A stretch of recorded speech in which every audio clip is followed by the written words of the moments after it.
2025 ಜನವರಿ 13ರಿಂದ February 24ರವರೆಗೆ ಉತ್ತರ ಪ್ರದೇಶದ ಪ್ರಯಾಗ್ರಾಜ್ನಲ್ಲಿ ನಡೆಯುತ್ತಿರುವ ಮಹಾಕುಂಭಮೇಳದ ಬಗ್ಗೆ ತಿಳಿದುಕೊಳ್ಳೋಣ.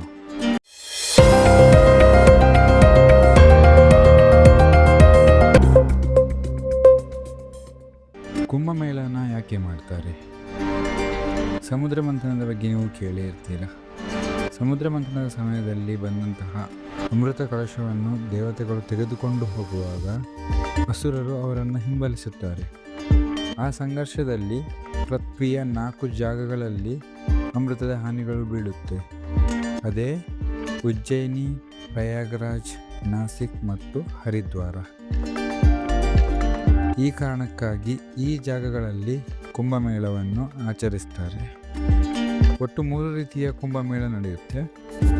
ಒಂದು ಅರ್ಧ ಕುಂಭ, ಇದು 6 ವರ್ಷಕ್ಕೆ ಒಮ್ಮೆ ನಡೆಯುತ್ತೆ. 2 ಪೂರ್ಣ ಕುಂಭ, ಇದು 12 ವರ್ಷಕ್ಕೆ ಒಮ್ಮೆ ನಡೆಯುತ್ತೆ. 3ನೇದು ಮಹಾಕುಂಭ, ಇದು 12 ವರ್ಷಕ್ಕೆ ನಡೆಯುವ ಪೂರ್ಣ ಕುಂಭ 12ನೇ ಬಾರಿ ನಡೆಯುವ, ಅಂದರೆ 144 ವರ್ಷಕ್ಕೆ ಒಮ್ಮೆ ನಡೆಯುತ್ತೆ. 2025ರ ಕುಂಭಮೇಳ ಇದೇ ಕಾರಣಕ್ಕೆ ತುಂಬ ವಿಶೇಷವಾದದ್ದು. ಯಾಕೆಂದರೆ ಈ ಬಾರಿ 144 ವರ್ಷಕ್ಕೆ ಒಮ್ಮೆ ನಡೆಯುವ ಮಹಾಕುಂಭಮೇಳ ನಡೆಯುತ್ತಿದೆ. ಈ ಮಹಾಕುಂಭಮೇಳದಲ್ಲಿ ದೇಶ ವಿದೇಶದಿಂದ ಕೋಟ್ಯಾಂತರ ಜನ ಭಾಗವಹಿಸುವುದಲ್ಲದೆ ಸಾಮಾನ್ಯವಾಗಿ ಜನರ ಕಣ್ಣಿಗೆ ಸಿಗದ ನಾಗಸಾಧುಗಳು, ಸನ್ಯಾಸಿಗಳು, ಅಘೋರಿಗಳು ಲಕ್ಷಾಂತರ ಸಂಖ್ಯೆಯಲ್ಲಿ ಕಾಣಸಿಗುತ್ತಾರೆ. 2025ರ ಮಹಾಕುಂಭಮೇಳದಲ್ಲಿ ಸುಮಾರು 40 ಕೋಟಿಗೂ ಹೆಚ್ಚು ಜನ ಸೇರುವ ಸಾಧ್ಯತೆಗಳಿವೆ ಎಂದು ಅಂದಾಜಿಸಲಾಗಿದೆ.